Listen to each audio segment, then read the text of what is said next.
देखिए, जो आरोप जो लगा रही है, वो पूरा तरह से निराधार है। एकदम कहें तो मतलब पूरी तरह से वो लेडीज़ पे निर्भर करता है, किसको किसी को कुछ भी कर देती है। उसको पता होना चाहिए कि जो मेरे ऊपर आरोप लगा रही है रेपिस्ट का जिस तरह का, उसको पता चलना चाहिए मेरे ऊपर बहुत सारा मामला है और मैं शुरू से ही समाज के हित में काम करते आया हूँ। और जो लोग समाज हित में काम करते हैं तो उसको अगेंस्ट वाले लोग उसको हमेशा फंसाने का प्रयास करते हैं। कोई मामला हो, चाहे रेप का मामला हो, मर्डर का मामला हो, मारपीट का मामला हो, चोरी छिनतई डकैती, कुछ भी मामला को लेकर के जो लोग शुरू से, हम अभी नहीं, जब से झारखंड अलग हुआ तब से मैं आंदोलनकारी रहा हूँ, आंदोलन में मैं जेल भी गया हूँ। तो इसलिए लोग हमें, विपक्ष के लोग फंसाना चाहते हैं। तो उसी दरमियान एक बहुत मामला हुआ था जिस तरह का कोई लेन देन का, तो एक लड़की मतलब मुझे ऊपर आरोप लगाई थी रेप का, मैं बता रहा हूँ, जिसमें न्यायालय ने मुझे पूरी तरीका से आप कहें तो बरी कर दिया है। और जब न्यायालय ने मुझे जब बरी कर दिया, वो भी 20-22 साल पहले का मामला है, मुझे तो याद भी नहीं था, 20-22 साल पहले का ये मामला है। और उस तरह से जिस तरह से वो निशा भगत जो कह रहे मेरे ऊपर जो इस तरह का आरोप लगा रही है, तो मैं कहना चाहता हूँ कि हम लोग बहुत जल्द उसके ऊपर में मानहानि का दावा का केस करेंगे। क्योंकि जब कोर्ट न्यायालय ने मुझे बरी कर दिया तो वो कौन होते मुझ पर आरोप लगाने वाले इस तरह का मामला को लेकर के। तो हम लोग साथी गण सबसे पीड़ित है, दुखी है इस भाषा से, उसका बयान से। तो हम चाहते हैं कि लोग भी अपना अपना बात को रखें। ये भी बात सामने आ रही थी, वो बोली कि केंद्रीय सरना समिति तो समझ ही में नहीं आता है कि आखिर कौन है उसका अध्यक्ष। कभी 4-4, 5-5 लोगों का अध्यक्ष, तो हम कैसे माने कि वो अध्यक्ष है। देखिए, बात है आप माने ना माने, हम लोग को किसी को ना समाज को कोई फर्क नहीं पड़ता है। आप गुमला के हैं और गुमला में क्या करते हैं क्या नहीं करते हैं, रांची में आकर आपका क्या लक्षण है, किस तरह का कैरेक्टर की है, वो सब लोग जानते हैं। बताने की जरूरत नहीं। आप प्रेस मीडिया में, सोशल मीडिया में देखिएगा, बहुत सारा वीडियो उसका वायरल हो रहा है। और कुछ कुछ फोटो तो ऐसा है कि मैं कहता हूँ कुछ को तो वीडियो को वायरल नहीं कर सकता हूँ, मतलब इतना गंदा उसका फोटो है। इस तरह का जो खुद अपने ऊपर सारा इल्जाम, सारा करतूत, कहें तो एक लेडीज होकर के जिसके ऊपर दिखती है जिस तरह का, वो इतना गंदा, इतना भद्दी लड़की है वो, कि कहें तो मतलब जितना धरती का जितना कुकर्म है ना, सब वो कर चुकी है। और वो मुझ पर आरोप लगा रही है। पहले आप गिरिबान में अपना झांक के देखे, उसके बाद दूसरे के गिरिबान में हाथ डाले। और मैं कहना चाहता हूँ केंद्रीय सरना समिति की बात करती है तो भाई, केंद्रीय सरना समिति मुझे जनता ने चुन के भेजा है, समाज के लोगों ने चुन के भेजा। और आज तक मैं कहता हूँ कि 69 मतलब 69 से यही सरना समिति का गठन हुआ है और उस समय से लेकर आज तक 2025 चल रहा है। मैं कहना चाहता हूं कि पूरा हिस्ट्री और इतिहास उठा के देख ले कि इतने समाज के जो बीच में रह करके समाज के लिए काम किया है, वो आप इतिहास उठा के देख ले कि तो सरना समिति कौन अभी तक काम किया है, पता चल जाएगा। सरना झंडा लेकर के भी पहुंची थी, सरना झंडा की जो बात आ रही थी कि अपमान का, तो उन्होंने कहा कि सरना का झंडा का जो है हम अपमान नहीं। देखिए, पहला बात है कि वो लोग झंडा जिस तरह को उखाड़ने गई थी, उखाड़ दी उस दिन, और मामला वही से विवाद उठा है। और जब पता चला लोगों को कि सरना झंडा वो उखाड़ दी है, और जब पता चला कि पैसा लोगों के बीच में जब आने लगा कि पैसा वो ली है, और मामला जब उजागर होने लगा, तब वो जाके सरना रिसाई का खेल खेलने लगी।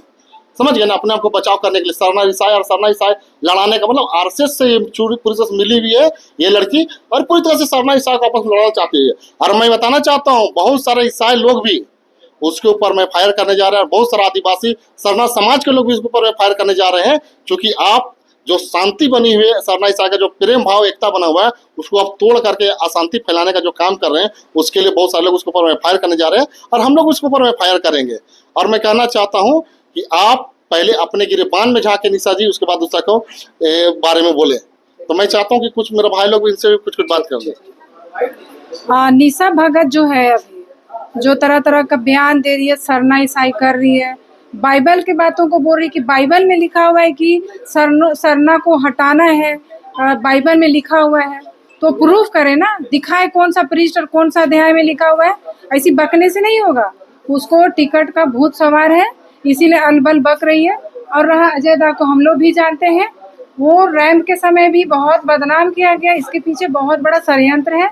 निशा भगत तो एक मोहरा है जो वो बोली रेपिस्ट है। अरे कोर्ट ने बरी कर दिया, कोर्ट क्या बुड़बक है? कोर्ट से वो बढ़कर हो गई क्या?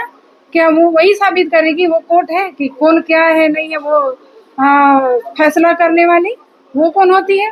जब कोर्ट ने बरी कर दिया तो फिर उस पर बयान देना गलत है, उस पर ऊपर केस होना चाहिए। और आज जो इतना आदिवासी सरना को लेके जो लड़ाई लगवा रही है, खुद क्रिश्चियन है, उसका माँ बाप पूरा खानदान क्रिश्चियन है, और आज वो हम लोग को दोगला और तरह तरह का बात जो बोल रही है बहुत गलत है, सैद्धांतिक भी नहीं है।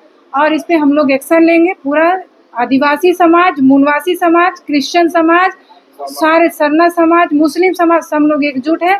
उसके नाम से हर थाना में FIR होगा। जैसा खुशबू पांडे को जेल हुआ था उसी तरह इसको भी जेल भेजेंगे।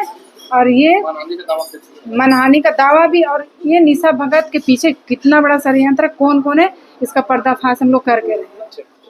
अभद्र भाषा का जो प्रयोग किया गया है, जो एक महिला नेत्री होने के नाते उसको इस तरह का अभद्र भाषा का प्रयोग नहीं करना चाहिए। ये बहुत ही अशोभनीय भाषा है और मैं इसका निंदा करता हूँ। आरोप प्रति आरोप लगना तो स्वाभाविक है कि हम अगर किसी का पक्ष में जाते हैं तो जब अगर हम किसी के पक्ष में जाते हैं तो हम वो अपने हिसाब से और अपने तरीके से आरोप हम पे लगा रही है, या हमारे जो केंद्रीय अध्यक्ष है जिनके ऊपर आरोप लगा रही है, तो मेरा उनसे एक ही सवाल है कि आप न्यायालय से सर्वोपरि हैं क्या? आप न्यायालय हैं क्या? जब उनको न्यायालय रिहा कर दिया, उसको निर्दोष साबित हुए तब तो किया। अगर आपको लगता था कि नहीं ये दोषीवार है, तब क्यों नहीं फिर से अपील में चल गए? क्यों नहीं आप केस को फिर से आगे बढ़ाए कि नहीं अजय तिर्की को रिहा किया गया, वो जजमेंटी गलत है बोल के? आज 20 साल 22 साल बाद इस बात को आप जो दोहरा रहे हैं, तो 20 साल 22 साल पहले आप क्या जानते थे कि इसको दोषी है कि नहीं है? अरे हर किसी को चोर बोल देना बहुत आसान है, साबित करना कोर्ट में है।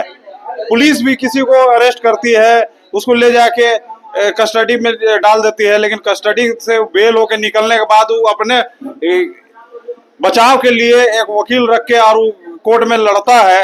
लड़ने पे जब उसका दोषी साक्ष्य प्राप्त नहीं हो पाता है या उसको दोष मुक्त पाया जाता है, तब जाके न्यायालय उसको रिहा करती है। ऐसी कोई कर देगा क्या? अगला कदम क्या होगा? आप लोग क्या करेंगे? हम लोग अगला कदम तो बस यही सोच के रखे हैं कि जिस तरह से उस निशा भगत जो बयान देती है, किसी को भी किसी तरह का लांछन जो लगाती है, तो लांछन लगाने से पहले 10 बार सोचना होगा कि लांछन लगाने का स्टैंड क्या होगा। ऐसा नहीं होता है कि तुम लांछन लगाए किसी को निकल जाओ। हमारा भी मान प्रतिष्ठा का बात है, और अब अपना मान सम्मान खो के तुम्हारे बात हम सुनते नहीं रहेंगे। हम तुम्हारे ऊपर करेंगे मानहानि का केस, या नहीं तो फिर FIR करेंगे कि आप हमारे ऊपर जो जिस तरह का लालचन जो लगा रहे उसको साबित कीजिए, और नहीं तो फिर केस लड़ने के लिए तैयार रहिए।